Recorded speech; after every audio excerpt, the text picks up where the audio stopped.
who can they refer them to?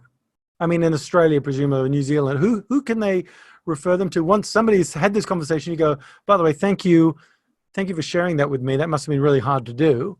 And then shut up and see what happens. And it sounds like shutting up is a really good strategy here. And Very much so. I don't quite know what to say, but that must have been pretty challenging for you to tell me.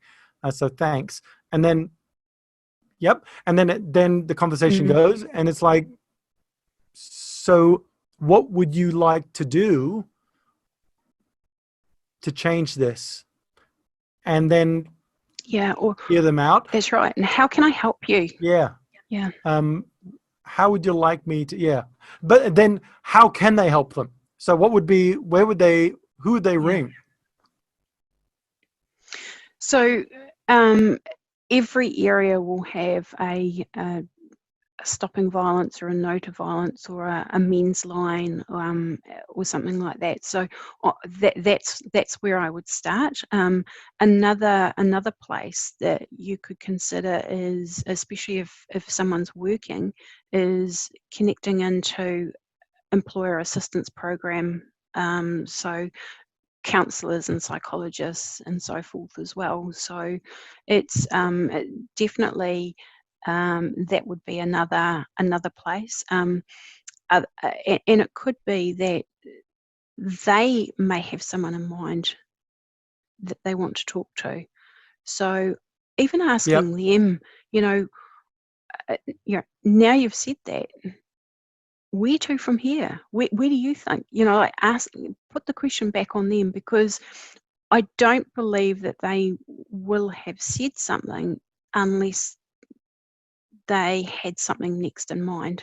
Often what we find as well is that when someone discloses something, regardless of whether they're potentially a perpetrator or a victim of domestic violence, is that you may have that conversation and then 3 days later when you come back to it, it's like it never happened. It's like, oh, no, everything's fine. Like, you're making more of it than what we talked about and so forth.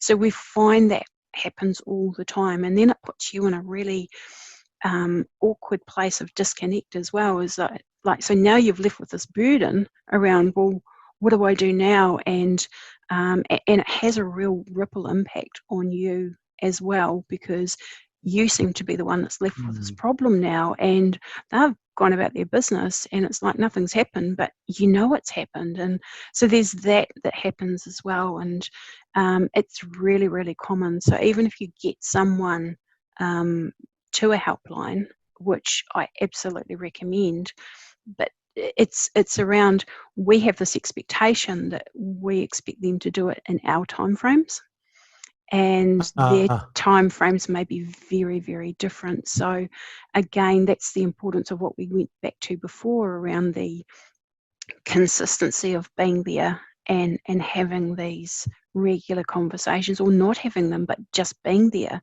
and not changing the friendship. Because when you can keep that friendship together, that silent support of being there, you will have an opportunity again to talk about it and continue to support them to get help.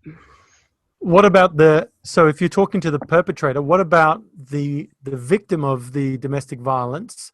When you feel this burden now to protect them,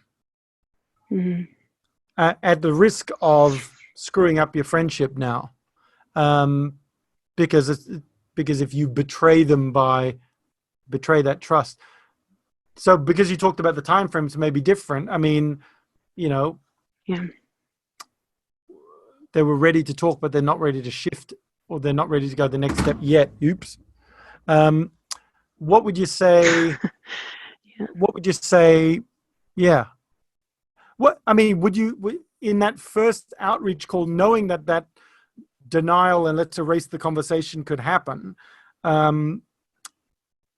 would you insert a sentence into that first conversation to make that a difficult place to go back from?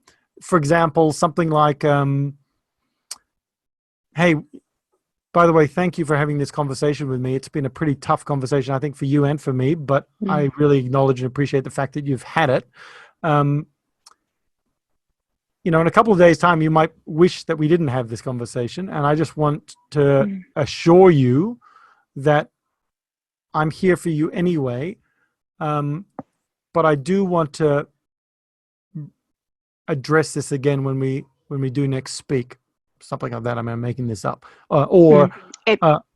Absolutely. Or is there something that is there a next step that you're going to do that I can maybe hold you accountable for the next time we talk? I mean, I don't know if that's valuable, but. Oh, it is. It absolutely is. So a call to action could be getting agreement around how or where you raise the next discussion. So getting permission to say, hey, is it okay next week if I can talk to you about this again? It's just something as simple as that. So then you can keep those lines of communication open, and so then you can say next week when they go, denial, you can say, hey, remember the conversation we had, and you can bring it up and just say, look, we had this agreement. Is it okay to talk to you now, or would you prefer me to talk to you about it tomorrow? So don't give them an out, but just give them a couple of options in terms of, because it might be that in that moment that they're feeling really fragile. It might be in that moment that they know that a child is about to walk in the door from school and they don't want to get into a big conversation right now. So it's just about checking in too, in terms of it might be a convenient time for us to talk, but it might not be for them. So the real reason might not be actually around the denial of the conversation as such. It might be a timing issue or a location issue, so it's just checking in about those sorts of things too.